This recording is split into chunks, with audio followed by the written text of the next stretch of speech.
when I was picking up the cookies, I saw these cinnamon twists I thought were really very interesting, and immediately I said, I gotta buy some because that's a bonus shot. So we're gonna jump into it. I'm just gonna go ahead and set this thing up. I've got a very clear idea in my head of what I wanna do with this, and I'm gonna jump into it. So, like I said, I thought these things were really visually pretty interesting, and I'm gonna do a horizontal shot this time because I wanna do a really long horizontal shot that's 14 by 22.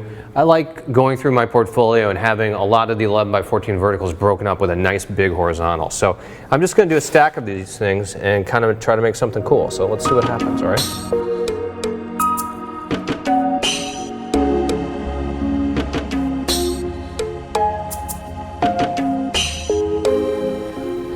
All right, so since I'm shooting in Capture One, I'm going to start a new session for this shot.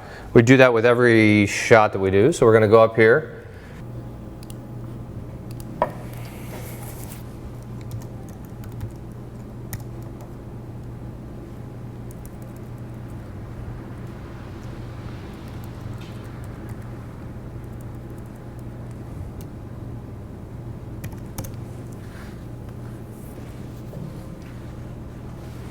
Okay, let's take a real quick look and see what this looks like.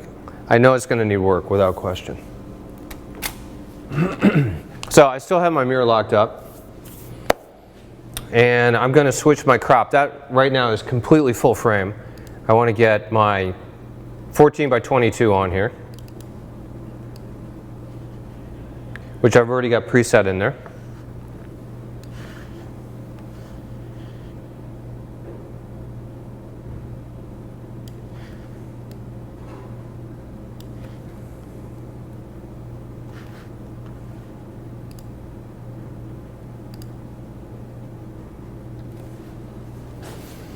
Okay, I'm definitely in too tight. It's just too massive, too much. And I don't have enough depth going back. So I'm going to go ahead and I'm going to shift this a little bit. And I need something going on in the background, which I'm going to build towards.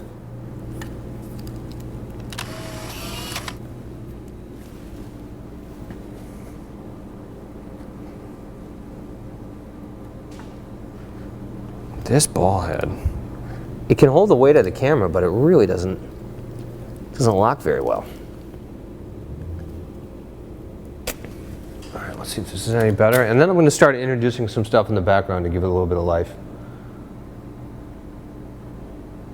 Okay, one thing for sure, I need a fill card. So I'm going to bring a white card in here in order to give this a little bit of fill. I'm going to put it on a C-arm just to kick some light back in there because it's really kind of dark.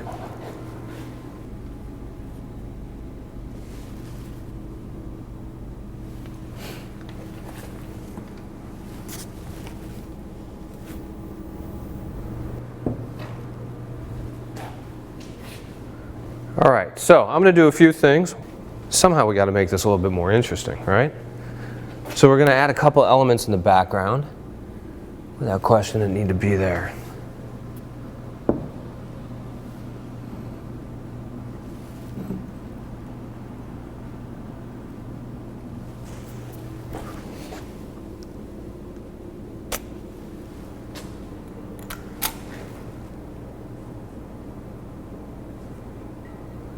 Okay, that makes a big difference.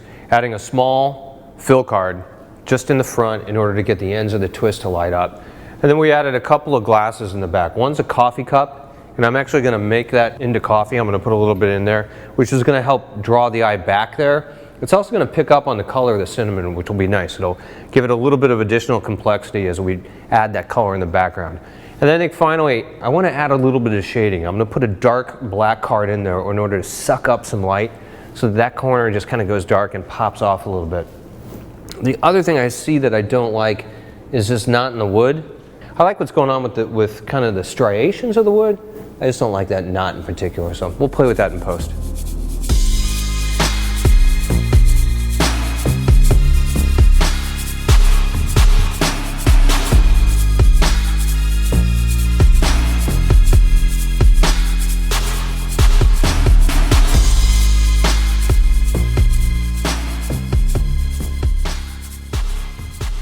All right, so I want to make coffee in this mug back here, but I don't want to use coffee. And the reason is because coffee is actually very, very oily. And it will shine and kind of look gross. So The way we make coffee is to use a little bit of Kitchen Bouquet. A little bit should go a long way. This stuff is versatile. It's a lot more than just for sauces. So we're gonna make a little bit of coffee with it. And the thing I wanna do is kind of build it up. I don't wanna start with a really, really dark color. I wanna build it up. I mean, right now that looks a little tea-like, which might not be bad. In fact, let's take a quick look at that and see what we think.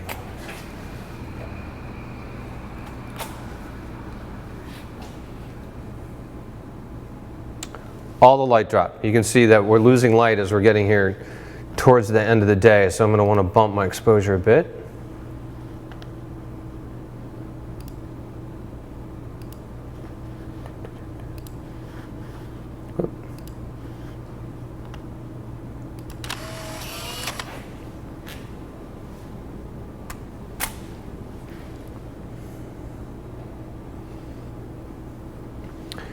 That definitely feels like tea, and I think I want it to feel more like coffee. So let's add a little bit more Kitchen Bouquet and make it a little bit darker.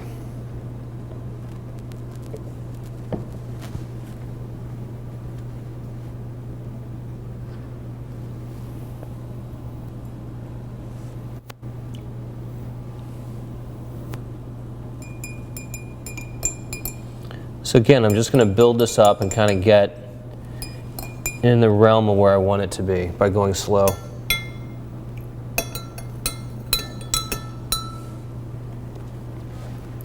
And the nice thing about this, there's absolutely zero oil, so the coffee isn't going to glare. And let's add just a hair of cream, because may as well. Might be kind of nice right like that. In fact, let's get that before it goes. Ooh, that's kind of cool. I like that little bit of swirling too. I don't even think I'm going to touch it. Quite honestly, I think I like that. I added a couple of things here in the upper left side. I'm just going to bring them in a little bit more, kind of change them, create a little bit of a dark spot. I may even add a black cardigan.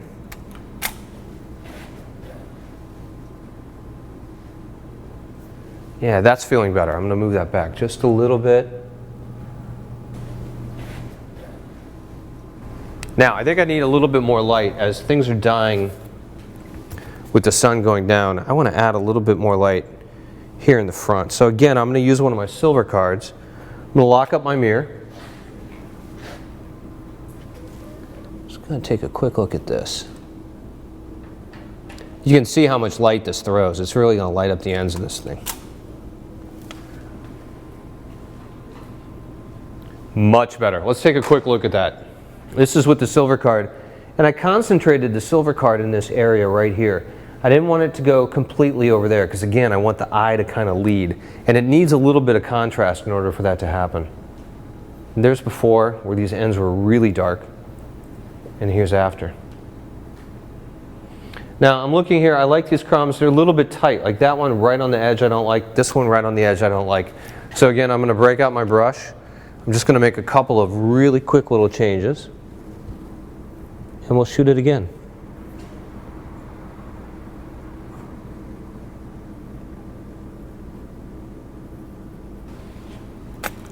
Lock it up. It's all about finding the right light and bringing it back into the food. I like it. I've got a couple of tangents I don't like. This is horrible.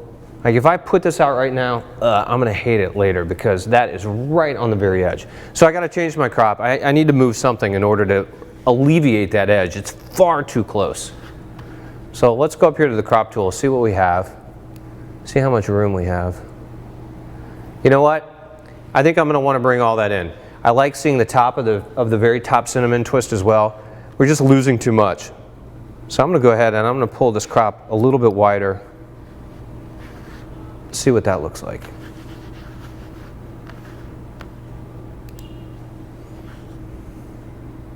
I think that's nicer.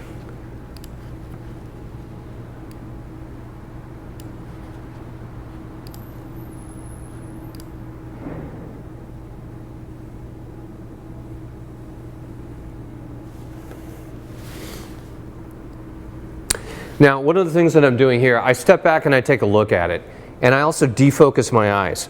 And what I mean by that is I'll stand here and I'll look at it and I'll stare at it and I'll let my eyes kind of wander, so I'm not actually focusing on the image. The reason I do that is because things will jump out at you. You'll see something in that form when you allow your eyes to defocus on it that's going to be like, I'm not sure if that's quite right.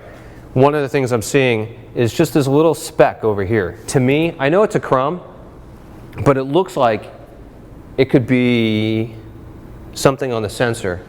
And actually it's not. It's this hole right here. So there's a little bit of probably an old nail hole in this piece of wood. To me, that looks like a dust spot on the sensor. So in post, I am going to go ahead and clean that up because that's just not quite right.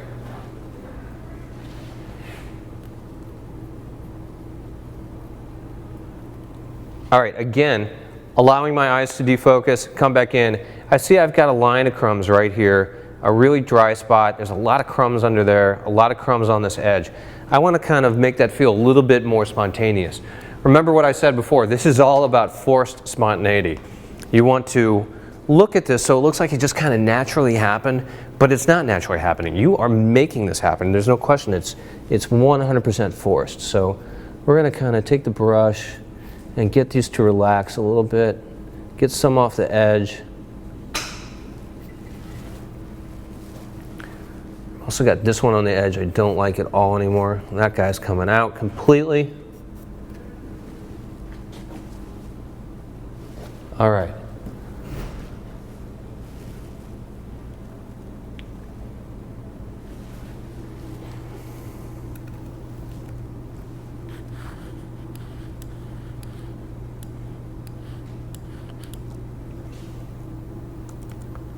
Last thing I want to do is double check my focus. So, right on this end, I feel like I'm a little soft. I'm going to tighten it up just a hair.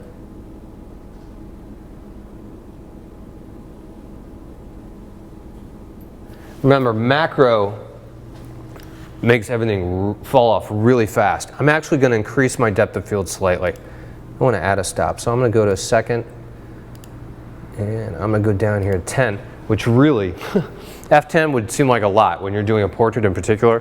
When you're doing food, no way. It's still nice and shallow. All right, so let's get our front light back in there.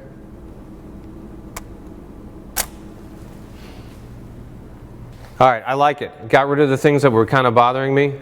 Added a few things in the background that also kind of say, okay, I'm here in this environment. There's a little bit of a group activity going on. It suggests that other people are with you.